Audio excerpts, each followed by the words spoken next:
I think we'll get started in the interest of time. So Hare Krishna devotees, would like to welcome you all to this Gita Daily program. So today we have the orientation session. Basically, we would just give you an overview that how the daily program will happen, what is the format of the sessions, and what you can expect from these sessions. So we would just give an overview. So I will walk you through a presentation like where we have the key points. If you have any questions, you can just hold it to the end. We will give a short time for any question answers. So we'll get started. I hope actually my sound is clear, audible. Anybody can confirm?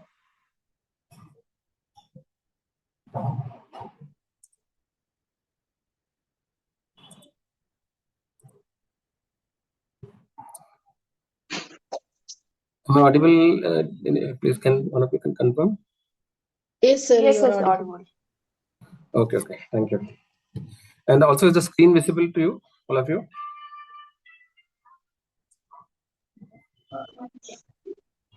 Yes. Yes, sir. Okay.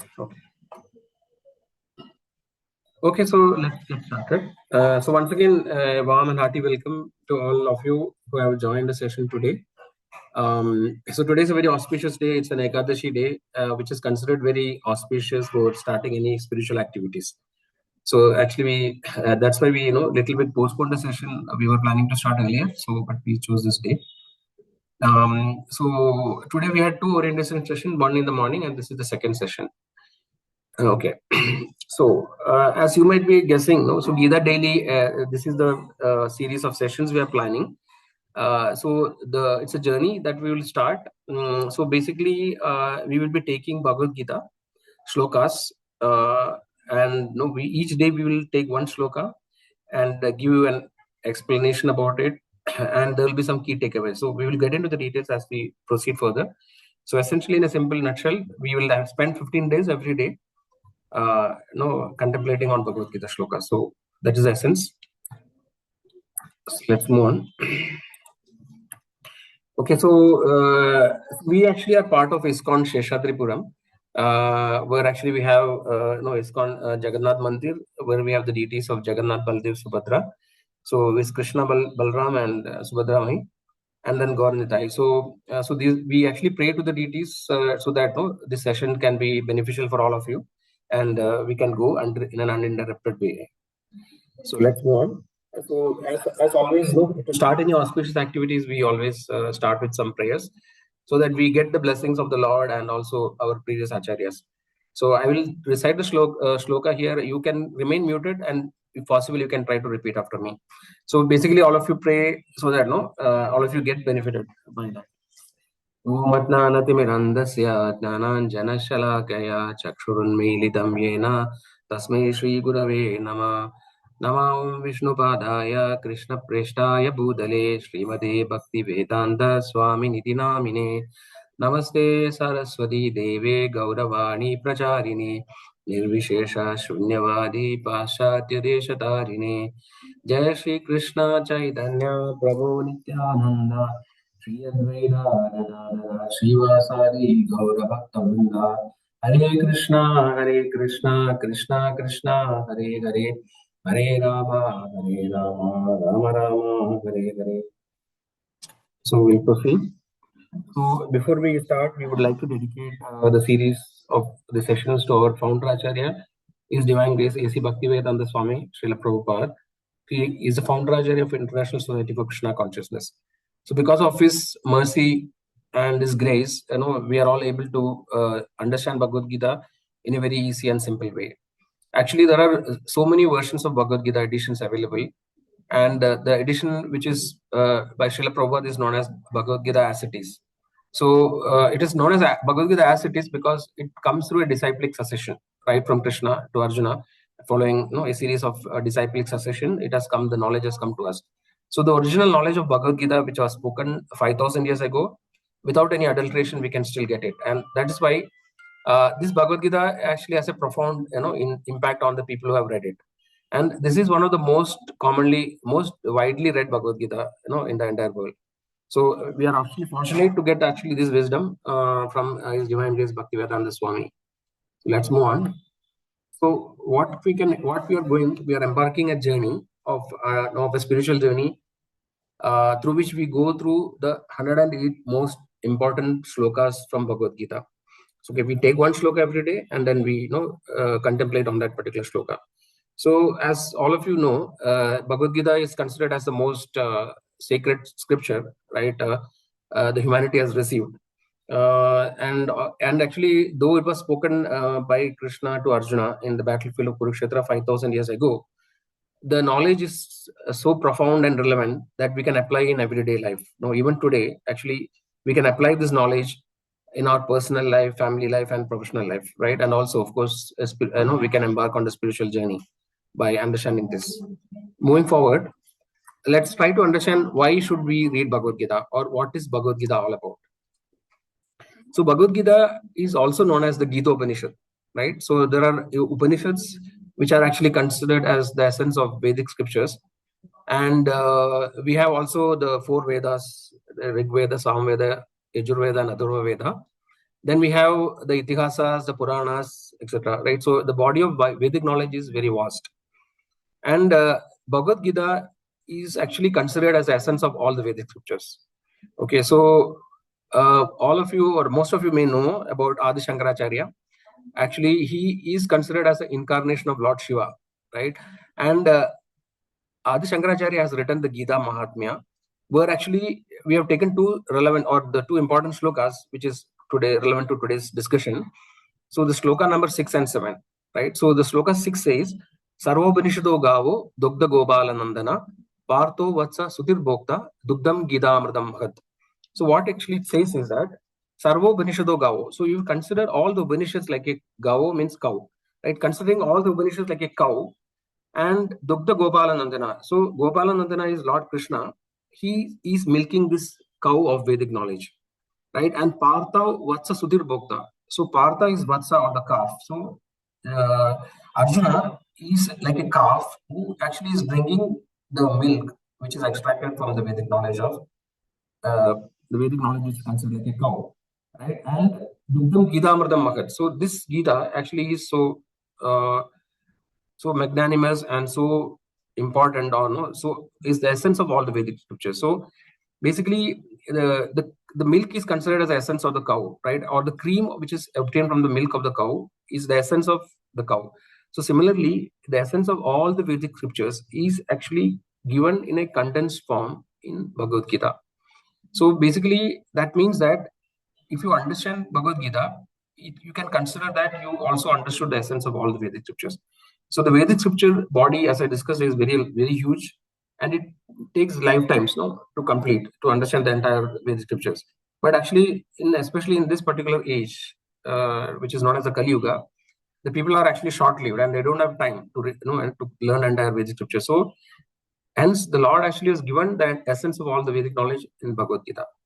And further, the second shloka, 7th shloka says, Egam Shastram Devaki Putra Gidam, Ego Devo Devaki Putra Eva, Ego Mandras Tasya Namna Niyani, Karma Api Egam Tasya Devasya Seva. So what it means is that, so Lord, so Adi Shankaracharya, who is Lord Shiva, is saying that there need be only one holy scripture, the divine Gita sung by Lord Krishna, Sri Krishna.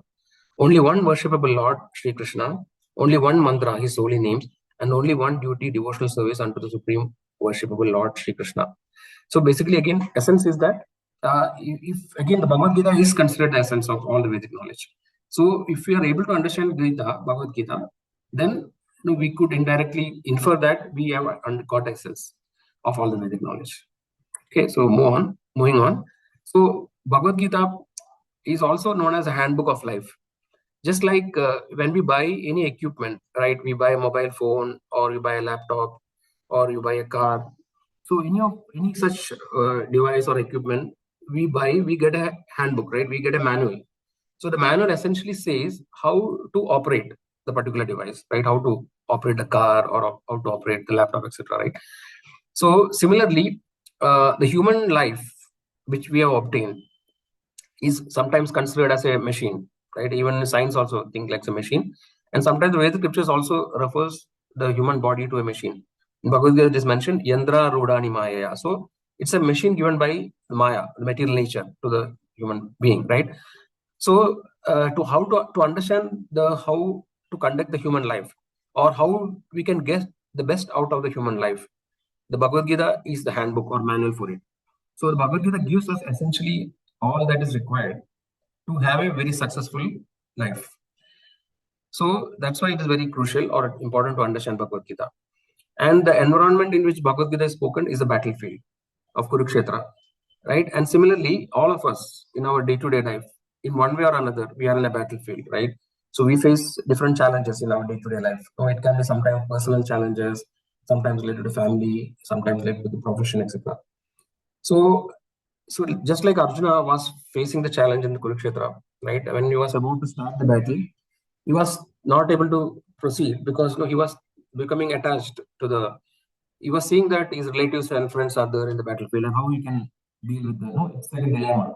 So similarly, we also face dilemma. So the Lord Krishna has spoken Bhagavad Gita not just for Arjuna, right? He just selected a context so that this essence of all the Vedic knowledge, or how we can get best out of the human life, this knowledge actually Krishna is giving to all the humanity, right? That's why this Bhagavad Gita is universally relevant, and many of the foreign universities, they all actually teach Bhagavad Gita.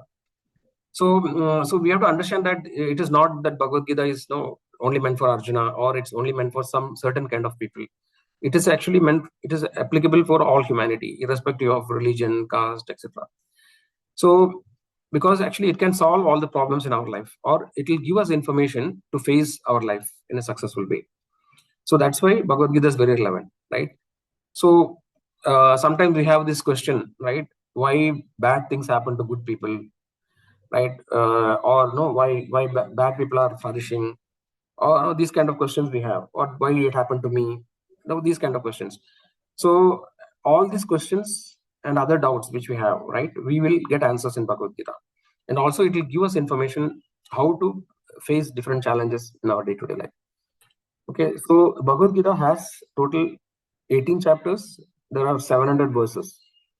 So our acharyas they have identified the 108 key verses in the Bhagavad Gita. So we also have selected these 108 verses as part of our series. And we will take one shloka every day, as I discussed, and we will try to understand the shloka. So Bhagavad Gita, like a broad way, it covers some information, like we can come to know who are we really, right? Are we really the person like we think we are? Like, for example, if I ask somebody like, who are you? Normally we say that, okay, this is my name, and this is my father, this is my family, I work for this company. So these are the different identities or identifications that we have. But actually, scriptures or Vedic knowledge tells us we are much beyond that identity which we pursue today. It is much beyond, much more than that. So we will come to know in Bhagavad Gita what is our real identity, right? So this is very crucial to understand, to face the issues or how to tackle the issues. Then we can understand why do we suffer. We see suffering is there in life, right? Everybody is suffering some way or other. And what are we supposed to do? What is our duty as a human being? Or what is the dharma, right? And how ultimately, most importantly, how can we be happy, right? Irrespective of the situation that we face. So these kind of profound questions or questions are all answered in Bhagavad Gita. So we can get an answer. So generally we see that most of us spend most of our time dedicating for our body, right? Like we try to select a diet so that our body remains fit and healthy. We go to gym, or we do some exercise, we do meditation. So we do many things for the body. We do things like meditation, yoga for our mind. But actually, the real identity, according to Vedic scriptures, is beyond the body and mind. Actually, we are spirit souls, part and parcel of Supreme Lord. So we are Atma, right? But generally, because we don't have information about the real identity, we don't give any input, or we do not nourish our real identity. So the Vedic scriptures, or the scriptural knowledge that we gain is like food for the soul.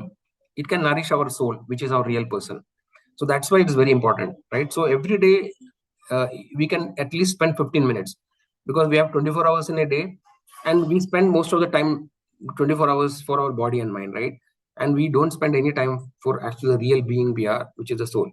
So somehow or other, all of us are very busy in our day-to-day life, right? We may be working somewhere, some may be homemakers.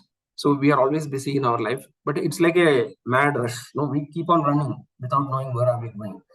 But then we have to stop and think and understand that giving 15 minutes for what it really matters, actually we can completely transform our life, right?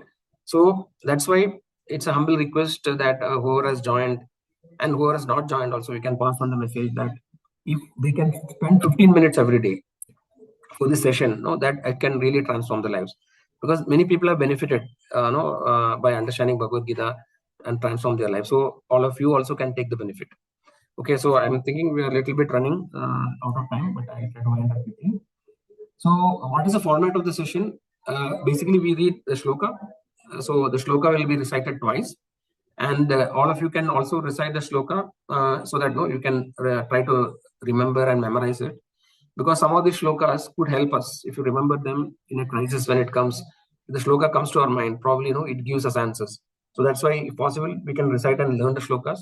So generally, the participant can be muted, but then they can repeat as we read. Then we understand the word by word meaning and the translation. Then we try to understand what is the key concept covered in that particular shloka. And sometimes we try to give a small example or a story. And in the end, we will have a practical takeaway. So it is not just theoretically we understand Bhagavad Gita, but we also see how we can apply in our day-to-day life. And then whenever time permits, we will have a short session for the Q&A. Otherwise, we will provide you opportunity that you can send your questions using WhatsApp. So we will share the WhatsApp number in the group, and you can send message and we will try to reply. Or if really required, you can also call us call on the number, and this way we can proceed. So now we are actually just I want to just emphasize on the importance of joining every day. As all of you know, we have learned in our various walks of life that consistency is very crucial. So if you want to develop an habit, then actually at least we should try to do it every day, at least for say 30 days, for example. So please try to find 15 minutes of your valuable time every day, right? So that you can really benefit. You can attend it consistently, build a habit of daily reflection, and we can learn the shlokas, and then we can see the transformation which is happening in our life. So please try to be consistent as much as possible. So sometimes it is okay that you can even join if you're traveling or something. You can just use the mobile and listen to it. That also is fine. And then one important thing, like very crucial thing I would like to emphasize is actually we are planning to have the session in the morning, right? The morning 7 a.m. every day. 7 to 7:15 will be the timing. So I know that many of you were thinking that no morning time actually, like, it's a rush hour, right? You have to get ready for the college or school. Children has to go to school. We have to get ready for the office. We understand that, but nevertheless, from our past experience, we have seen that the morning sessions are very powerful, because according to Vedic knowledge, morning is the time of goodness. So basically, we have the three modes, which is the guna: sattva guna, rajo guna, and tamo guna. And sattva is the mode of goodness. And whatever activity we do in the morning, right, that will have a more profound impact on our our being, like our mind, our consciousness. So it's very important that the morning sessions are very powerful. And whatever we learn, so when we learn, let's say 7 o'clock, we hear a Bhagavad Gita shloka, understand the concept. At that particular knowledge and the consciousness we will be carrying that throughout the day, right? And it will be possible for you to apply it in the day. Compared to, let's say, we do it in the evening, right? The evening actually is considered as a mode of passion, right? Basically, so many thoughts, so many problems of the already which has happened in the life. All of these things will be in your consciousness, and the receptivity will be very less, right? And the focus will be less. So that's why it is very important, that we can get the maximum benefit if we do the program in the morning. So that's why, I would request all of you, somehow or other, please try to find a 15-minute slot in the morning. Okay. So, and another thing is that, when we wake up, as all of you know, we have the knowledge that it's always, people say that, no, it's morning time is best for studying, learning. The reason is that distractions are minimal, and the predictability is there, because this time is your time, right? Nobody will interrupt you. And similarly, when you get up in the morning, your mind is calm, right? Not so many thoughts are there already. So because of all these reasons, it is always this. There is so much of benefit, of doing the morning program. And of course, there are so many examples, in the past, like many of the great leaders, successful leaders, they all had a habit of starting the day very early, right? Including, like all the people which are listed here, like including Narendra Modi ji, Obama, so many people actually, so many people who actually have really benefited. So we'll have the program at 7 a.m. in the morning. And if due to some reason, if some of you are like, there's no way that you can join in the morning, we also have other sessions like which are in Hindi and also Kannada and Telugu. So these sessions will happen in the evening. So no, but I would request all of you to please join the morning session. But if there is no other way, then you can join other sessions actually. So if anybody is interested, we will actually we'll put the group and then you can contact us. Okay, so we'll wind up actually here. I'll take a little bit extra time. Sorry for that, but on a daily basis, we'll try to stick to the time, like 7 to 7:15 or maximum 7:20. So we will try to wind up the session. Okay, so just like Arjuna, when he started the battle, he was in a dilemma, right? He was in a confusion and he was in self-doubt, right? So similarly, many of us are also in the similar situation, right? And Bhagavad Gita, when after hearing Bhagavad Gita, Arjuna actually regained his constitutional confidence, right? And he was ready to face any challenge. So similarly, all of us, if you are really sincere and just able to give us 15 minutes daily, definitely, we can see a transformation in our life. So we'll start the session from Monday. So we will have the sessions like Monday to Saturday, every week. And Sunday we have a center in Haralur, where actually we conduct a physical program. So every Sunday evening, 4:30 to 4:45 to 7 o'clock, right? We have a program. So the class happens from 5:30 to 6:30 every Sunday. We also discuss Bhagavad Gita, one shloka, but in much more detail, one or more shlokas. Like we take a few set of, it's a team-based course. So here actually we get more detailed information. And so this program happens every Sunday. So all of you are welcome on Sundays evenings to our center. And rest of the days, please attend the morning program 7 to 7:15. So with that, I think I would like to conclude. So if anybody has any questions, you can ask, please. You can unmute and ask your question.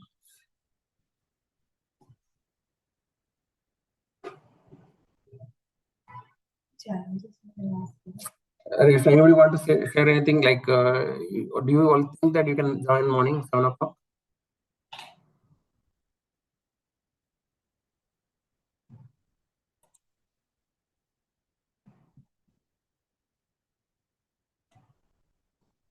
Krishna, if you don't know to be sure, you can just say, or else you can put it in the chat.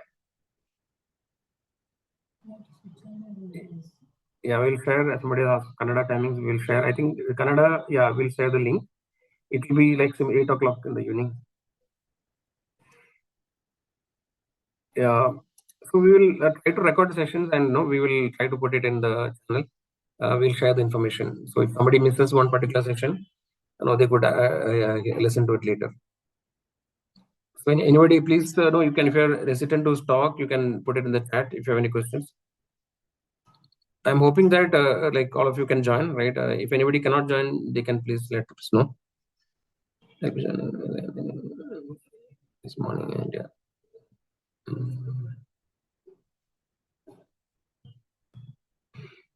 Okay, so Sheetal Mataji, saying that you're joining from US. So you're saying that this time is not suitable for you?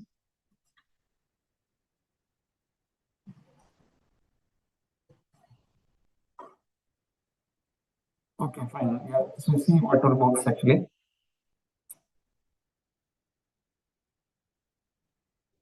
Okay, Telugu. Somebody wants to know about Telugu, so we'll share that also. So Telugu sessions will happen, in the evening, 8 o'clock. Okay, so evening actually 8 o'clock evening. The problem what I have personally also seen is that evening time is more unpredictable because we may get held up actually. Even though we planned, something may come up actually. So maybe the work still, we may get delayed in the office, or somebody may come home, or some unexpected things will always happen. But in morning time is something which nobody can steal from you, because that time nobody will disturb you. So sometimes it is difficult because to get up early in the morning is a challenge, or maybe kids has to go to school. I know so many challenges will happen, but we have to just think that this is the most important thing for me. So we've made the 15 minutes. Challenges will be there. right? But let's see what is best. Okay, I think if there are no more questions, then no, we can end the session here. And I like wish that all of you join. I pray that all of you can join from Monday onwards, 7 a.m. every day, and that all of you really I pray that all of your life get transformed, so that we have a successful human life, and we can also face challenges with happily. Right, so situations may still continue to happen, challenges will happen in our life, we may not be able to change, but the way how we face the life, right, in all the difficulties, we can face that without any problem, and we can be happy always. So that is the essence that everybody is seeking, right? We want to be happy and peaceful. This can be achieved actually by by the mercy of the Lord and the acharyas. Okay, then thank you everyone for joining, and we'll see you on Monday. Thank you.